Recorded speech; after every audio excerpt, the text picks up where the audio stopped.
Choosing the right pen. Descriptive ரைட்டிங்கில் நம்ம தேர்ந்தெடுக்கக்கூடிய பேனா மிகப்பெரிய ஒரு ரோல் ப்ளே பண்ணும். ஏன் அப்படின்னா, நீங்கள் தொடர்ந்து 2 மணி நேரம் எழுதும்போது கை பயங்கரமாக வலிக்கும். ஏற்கனவே எழுதி பழகலை அப்படின்னா ரொம்ப பயங்கரமாக வலிக்கும். இந்த பேனா எந்த மாதிரியான ஒரு ரோல் ப்ளே பண்ணுதுன்னு பார்த்தீங்கன்னா, நமக்கு அந்த விரல் பிடித்து எழுதும்போது ஒரு கம்ஃபர்டபுள் கிரிப் இருக்கணும். அந்த கிரிப் வந்து எதர் ரப்பரில் இருக்கலாம், இல்லை சாஃப்ட் பேரலில் இருக்கலாம். முக்கியமாக நம்ம மனசில் வைக்க வேண்டியது லைட் வெயிட்டாக இருக்கணும். பேனா லைட் வெயிட் இருந்தால் தான் நீங்கள் வந்து அதை கேரி பண்ணுறது ஈஸி. அதே மாதிரி கனமான பேனா நீங்கள் சூஸ் பண்ணீங்கன்னா அது வந்து உங்களுடைய ரைட்டிங்கை ஸ்லோ பண்ணும். அப்படி இருக்கும்போது உங்களுக்கு கரெக்டான டைமில் ஆன்சர்ஸ் எழுதி முடிக்க முடியாது. ஸோ லைட் வெயிட் பேனா வந்து ப்ரிஃபர் பண்ணுறது ரொம்ப ரொம்ப முக்கியம். அதுக்கு அடுத்தபடியாக அந்த நான் ஏற்கனவே சொன்ன மாதிரி அந்த கம்ஃபர்டபுள் கிரிப் இருக்கிறதுனால உங்களுக்கு ஹேண்ட் ஃபேட்டிக்னு சொல்லுவாங்க. அதாவது நம்ம எழுத அது ஒரு மாதிரி டயர்ட் ஆகக்கூடிய கண்டிஷன் வரும். அது குறையும். ஒரு ஸ்மூத் ஃப்ளோயிங் ஆஃப் இங்க் வந்து முக்கியம். நம்ம கண்டிப்பாக டிஸ்கிரிப்டிவ் ரைட்டிங்ல வந்து பால் பாயிண்ட் பென் தான் வந்து அலௌடு, ப்ளூ ஆர் பிளாக் தான். பட் அந்த பால் பாயிண்டா இல்லை வந்து ஜெல்லான்லாம் கேட்பாங்க. ஜெல்லை வந்து எழுதுறது வந்து அவாய்ட் பண்ணணும். ஏன்னா ஸ்மஜ் ஆகும். இங்க் ஃப்ளோ ஆனதுக்கப்புறம் என்ன ஸ்மஜிங்னா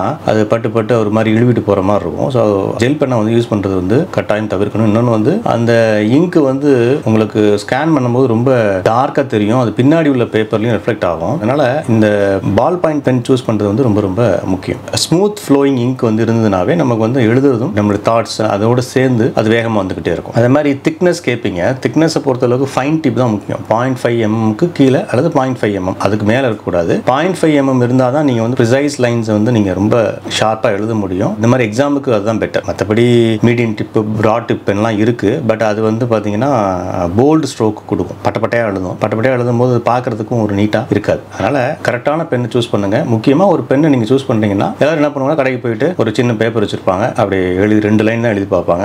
சூப்பர் அப்படின்னு அப்படிலாம் எழுதக்கூடாது. 2-3 பெண்ணை வாங்கிட்டு வாங்க. வீட்டில் வந்துட்டு ஒரு அரை மணி நேரம் எழுதி பாருங்க. தொடர்ந்து எழுதி பார்க்கும்போது தான் அந்த பெண்ணோட ஃப்ளோ நம்ம ஃபுல்லாக தெரியும். கை வலிக்குதா, இந்த பெண்ணோட கிரிப் எப்படி இருக்குன்ட்டு. ஒரு நேம் மட்டும் எழுதி பார்த்துட்டா நம்ம அது சூப்பர் பென் சொல்ல முடியுமா? இல்லை. குறைஞ்சது ஒரு 20 நிமிஷம் 22 நிமிஷம் எழுதி பாருங்க. எழுதி பார்த்துட்டு இந்த பேனா ஓகே சூப்பர் இதை நம்ம சூஸ் பண்ணிக்கலாம்னு சொல்லி முடிவு பண்ணணும்.